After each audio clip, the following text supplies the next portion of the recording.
Estamos começando. O bom de ter um canal onde você não precisa, não deseja, não precisa ganhar dinheiro com ele, é que você pode botar qualquer música que você não está se importando se vai ser desmonetizado ou não, já que o canal para início de conversa não é monetizado, né? Então, hoje nós vamos falar sobre os estoicos, que são um das minhas correntes filosóficas favoritas. E vocês vão entender por que talvez eles ganhem o coração de vocês também. Então, vamos iniciar aqui com os nossos queridos estoicos. E começando com o mais querido de todos, que é Diógenes, o cínico. Bom, para quem nunca ouviu falar de estoicos, eu vou falar só um pouquinho, no final a gente fala mais. Estoicos, na verdade, é uma corrente filosófica onde os estoicos enxergavam a vida de uma forma na qual eles tinham o controle interno, né, de si mesmo, não se afetavam pelo que acontecia externamente a eles, tinham uma vida muito enxuta, muito frugal. Hoje o minimalismo, né, é um pouco inspirado no estoicismo, por exemplo, só que falando em sentido de poucas coisas necessárias para se viver, e uma filosofia de que as coisas mais difíceis eram as coisas válidas e que isso formava o caráter e forjava esse núcleo interno, né, de coesão do ser humano. Então nós vamos começar com algumas histórias aqui de Diógenes, o cínico, que ele é muito irreverente. O termo cínico chegou até hoje pra gente, mas ele quer dizer um pouco... Hoje ele quer dizer... Cinismo é um termo pejorativo pro lado ruim, né? Uma pessoa é cínica. Mas ele era mais no sentido em que se desafiava o status quo, né, da sociedade, mostrando que o meio de vida daquele tempo estava exagerado, fora de contexto, e aí vocês vão entender o porquê agora aqui. Então, Diógenes, ele é famoso por suas atitudes excêntricas e desafiadoras das convenções sociais. Suas histórias são repletas de humor, ironia e sabedoria, e muitas delas se tornaram clássicas na filosofia. Eu escutei muitas dessas histórias de um mestre de filosofia que eu tive, que é o Tiago, e ele adorava também, contava as histórias e dava risada, né? E realmente são muito bacanas. Então vamos lá. Algumas das mais conhecidas incluem o barril. Então, Diógenes escolheu viver em um barril como forma de protestar contra o materialismo e a busca por bens materiais. Então, ele vivia dentro de um barril e ele dizia que não precisava de uma casa, né? Que seria um exagero ter uma casa. Inclusive, essa história do barril teve uma certa vez que Alexandre o Grande estava com seus exércitos em Atena e fazendo exercícios militares com sua tropa, e subiam a rua, desciam e faziam movimentos com armas, etc. E então Diógenes pegou seu barril e começou a rolar ele morro acima, depois rolar ele morro abaixo. Rolar morro acima, rolar morro abaixo. Aí foi perguntado o que ele estava fazendo, ele disse que estava imitando a Alexandre e a inutilidade dos exercícios militares que ele estava fazendo, né? Eu imagino Alexandre sendo o Alexandre, né, que comandava todo o Império Macedônico. Talvez não todo ainda na época, né, porque ele ainda não tinha partido, mas em si ele já tinha muito poder. E aí ter que lidar com Diógenes, né? Mas, ao contrário do que possam pensar, ele tinha uma admiração por Diógenes. E uma vez foi perguntado a Alexandre quem ele seria, se não fosse Alexandre, e ele disse que seria Diógenes, o cínico. Também tem outra das histórias de Diógenes, que é da lamparina. E durante o dia, Diógenes andava pelas ruas de Atena com uma lamparina acesa, alegando estar procurando um homem honesto. Então, vocês imaginem, durante Atena, um dia normal, e Diógenes com uma lamparina acesa. E aí perguntavam para ele, o que você está fazendo, Diógenes? Eu estou procurando um homem honesto. E aí assim ele desafiava, né? E é interessante esse desafio porque faz com que as pessoas, mexe com os bris das pessoas, né? Faz com que elas revejam seus comportamentos. Quer dizer, na verdade, mais do que histórias engraçadas, Ele estava como sendo um educador, um incentivador da virtude em Atenas, por mais irreverente que pudesse ser o seu comportamento, né? Se conta também que ele teve um encontro com Alexandre o Grande, que, impressionado com a simplicidade de Diógenes, ofereceu a ele o que ele desejasse. E Diógenes estava deitado na rua, aí Diógenes olhou para ele assim: só dê um passinho para o lado, por favor. Você está na frente do sol, eu não preciso de nada, só não me tire o que não pode me dar. E aí, só que pela grandeza de Alexandre o Grande, se fosse um homem comum, provavelmente ficaria ofendido, né, com uma situação dessa. Mas em Alexandre o Grande isso causava admiração, esse comportamento de Diógenes, porque ele entendia, de fato, a virtude estoica naquele homem e nos comportamentos dele. Aliás, provavelmente Alexandre via ele como um integrante importante do seu império, ou seu futuro império, porque ele, como a gente já comentou, incentivava a virtude, né? E Diógenes era frequentemente comparado a um cão por sua vida simples, sua indiferença às convenções sociais. Ele adotou o cão como símbolo de sua filosofia. Outra ocasião que é bem, bem legal também, Diógenes tinha só seu barril e uma espécie de um copo que ele usava para beber água, né? Os dois bens de Diógenes eram esses. E um dia ele viu um menino tomando água com as mãos e ele pegou o seu copo e quebrou o copo. Diz que não precisava do copo porque tinha as mãos. Era desnecessário ter um copo. Então, quando ele podia usar as mãos para beber água, né? Então ficou só com o barril a partir dali. Então, o que essas histórias revelam é uma crítica ao materialismo. E no caso, nem era o mesmo materialismo que o nosso atual, né? Era, na verdade, algo mais relacionado a pompas e títulos e controles de certos mecanismos sociais, né? E muita acumulação de riqueza, claro, também, né? E também muita busca por prazer. Os meios eram diferentes, mas é muito parecido como é atualmente, né? Então Diógenes rejeitava a busca da riqueza e do prazer, defendendo uma vida simples e livre das necessidades materiais. Obviamente que ele não estava querendo que as pessoas vivessem como ele, porque ele estava indo a um extremo, né? Mas é que às vezes os educadores têm que ir ao extremo para que as pessoas possam perceber, porque ele, se ficasse no meio termo, ninguém iria perceber, né? Então ele estava educando através daquele comportamento extremo que ele tinha ali. O desprezo pelas convenções sociais, que ele desafiava as normas e expectativas da sociedade, mostrando que a felicidade não depende da aprovação dos demais, coisa importante, que depois também Marco Aurélio, o imperador, vai exercitar muito essa questão, de que a felicidade de cada um está dentro de cada um, dentro da sua forma de ver o mundo, da sua forma de enxergar a si mesmo, e que a opinião dos outros tem mais a ver com quem deu a opinião do que consigo mesmo. A busca pela virtude. Diógenes acreditava que a verdadeira felicidade vinha da virtude e da autossuficiência. Não só ele, como vários outros estoicos, que nós vamos ver aqui. A questão da virtude, cada virtude é como se fosse uma posse espiritual, né? Uma posse moral, e que essas posses realmente que vêm da virtude são as que entram na nossa alma e jamais podem ser retiradas de nós, ao contrário de posses relacionadas ao temporal, né?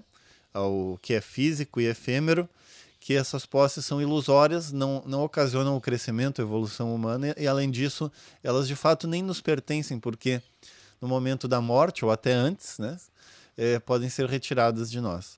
E o humor e a ironia são os métodos que eram muitas vezes provocativos e irônicos, mas sempre com o objetivo de fazer as pessoas refletirem sobre suas vidas. Então, como eu falei, era um educador, né? Aí, outro famosíssimo filósofo estoico foi o próprio imperador Marco Aurélio, que foi um dos mais brilhantes imperadores de Roma. Inclusive tem aquela obra dele, Meditações de Marco Aurélio, que eu tenho aqui alguns livros de cabeceira, né? Na verdade não é cabeceira, eu tenho um espacinho ali onde eu tenho as coisas mais sagradas, importantes para mim. E tem Meditações de Marco Aurélio ali, né? Que eu leio praticamente todos os dias. Então ele foi um imperador romano, filósofo estoico, deixou um legado de sabedoria em suas meditações. suas reflexões escritas para si mesmo, e que é importante isso, porque às vezes quando alguém escreve um livro para ser publicado, né, para ser distribuído, há uma certa máscara da personalidade, porque a gente não é totalmente honesto, né? Muitas vezes quando estamos falando para outras pessoas. E essas meditações de Marco Aurélio, na verdade, era um diário, no qual ele jamais considerou que fosse ser publicado, era algo privado, né? Então oferecem insights profundos sobre a vida, o dever e a natureza humana. Algumas de suas meditações mais conhecidas e impactantes incluem. Então eu separei algumas meditações aqui, tá? O livro é todo sobre meditações. Você abre em qualquer página e escolhe uma meditação. Aqui tem algumas das mais importantes. O controle sobre o que podemos controlar. Uma das principais lições de Marco Aurélio é a importância de focar no que está ao nosso alcance. Ele enfatiza que não podemos controlar eventos externos, mas podemos controlar nossas relações a esses eventos externos. Então, adversidades acontecem com a gente o tempo inteiro. Seja uma pessoa nos tratando mal, seja alguma coisa que ocorre relacionada aos nossos negócios, ao nosso relacionamento, à família ou à saúde. Coisas acontecem. E essas coisas a gente não pode controlar, mas a gente pode sim controlar a nossa reação, ou melhor, reação é condicionada. A gente pode controlar a nossa ação, a nossa visão do que acontece sobre a gente. As coisas acontecem, ok, aconteceu. A solução imediata, então, é necessário que seja solucionado imediatamente? É. Então, agimos. A solução imediata, é necessário ser solucionado nesse momento? Não. Então, programamos aqui a solução para mais adiante. A solução imediata? Não. Então, não tem o que fazer. É mais ou menos por aí. E dessa forma, a gente não deixar que as coisas nos afetem, né?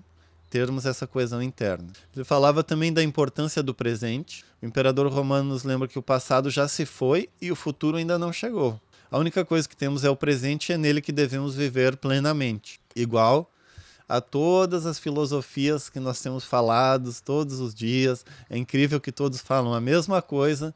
É incrível que a humanidade já tem esse conhecimento. Vários sábios, vários filósofos, vários estudiosos chegaram à mesma conclusão de que não adianta nos perdermos em devaneios no futuro, nem nos perdermos em memórias infrutíferas do passado, mas antes viver o presente, uma memória e um planejamento saudáveis, porém vivendo no presente. Isso está não só o Marco Aurélio, mas diversos outros filósofos e sábios falaram da mesma coisa. A natureza da alma. Marco Aurélio reflete que a natureza da alma, sua relação com o universo e a importância de cultivar a virtude. Então, na sua obra, ele tem diversos pensamentos e meditações sobre a natureza da alma, né? E também da natureza do próprio dirigente. E se for pensar, cada um de nós é o próprio dirigente da própria vida, né? A impermanência de todas as coisas. O estoicismo ensina que tudo é passageiro, que devemos aceitar a mudança como parte da vida, que é também o que Buda fala, né? Não nos agarrarmos ao que é efêmero e passageiro. O próprio I Ching também, é o livro das mutações, e diz que a única constante no universo é a mudança constante. Tudo está mudando o tempo todo. E nos agarrarmos a alguma coisa é a fórmula para o sofrimento, porque tudo está em constante mudança, né? Então, é a impermanência de todas as coisas. E a busca pela serenidade. O imperador romano buscava serenidade interior mesmo distante das adversidades da vida, né? Mesmo diante das adversidades da vida. Não nos deixarmos afetar pelas adversidades. Isso é uma coisa típica dos estoicos. Então, algumas frases célebres que exemplificam essas ideias de Marco Aurélio. Tudo que você vê está prestes a mudar, e você também. Novamente, uma analogia com filosofia oriental, né? Se diz que nunca vemos o mesmo rio. O rio está sempre passando, né? Parece ser o mesmo, mas as águas são sempre outras. A maior vingança contra um inimigo é ser diferente dele. Podemos fazer analogia também com uma frase de Jesus, que é paga o mal com o bem, ou se leva um tapa com uma mão, dê a outra face, né? É uma analogia também, né? A maior vingança contra um inimigo é ser diferente dele, pois se ele é vingativo, nós podemos perdoar. Se ele faz atos violentos e refletidos, nós podemos ponderar e assim por diante. O próprio Sun Tzu, na Arte da Guerra, tem diversas citações dessas, né? Como não agir da mesma forma que o seu inimigo, mas agir de forma inteligente e estratégica. O tempo é um rio que carrega tudo. A felicidade de sua vida depende da qualidade de seus pensamentos. Muito importante. A tua filosofia interior, aquele arcabouço de conhecimentos e de filosofias que constituem teus princípios, o cerne da forma como tu leva a vida e da tua visão de mundo. A tua felicidade depende disso, porque senão você vai levar a vida conforme as outras pessoas ou, sei lá, instituições ou governantes querem que você leve a tua vida. E não, ela depende da qualidade dos teus pensamentos. A Blavatsky dizia, o mundo é mental. O teu mundo é aquilo que você vê, mas a forma como você vê. A natureza não faz nada em vão. Aqui é uma questão de resignação e visão de que tudo que acontece tem um motivo para acontecer. E se nós estivermos atentos, de olhos abertos, nós vamos perceber qual é o motivo e aprender. Seja nas coisas boas ou nas coisas ruins. Às vezes, as coisas ruins são melhores que as boas para a gente aprender. Então, as reflexões de Marco Aurélio ainda continuam relevantes hoje, porque são atemporais e são um guia prático para a vida mais significativa. E a gente, então, com os estoicos, pode aprender, né, sobre autocontrole, gratidão, aceitação, e ajudar a lidar com estresse, ansiedade e dificuldades da vida moderna. Depois, eu separei aqui também alguns dos principais estoicos, e depois vocês podem procurar. Eu recomendo, vocês vão encontrar no canal Corvo Seco, no YouTube, vídeos sobre Sêneca e sobre Epíteto, que são vídeos muito interessantes de assistir com calma, deixando essa filosofia entrar dentro de si, e porque todo mundo precisaria de ser um pouquinho estoico, principalmente nos dias de hoje, onde tudo está tão focado no hedonismo, né, no prazer. Então, outro estoico aqui, que aliás é considerado o fundador do estoicismo, é um pré-socrático, é o Zenão de Sítio, de 333 a.C. a 262 a.C. Considerado o fundador do estoicismo, o Zenão de Sítio desenvolveu os princípios básicos da filosofia, como a divisão da filosofia em lógica, física e ética. Suas obras originais se perderam, mas sua influência é evidente nos escritos de seus sucessores. Temos aqui o Cláudio Galeno, médico e filósofo.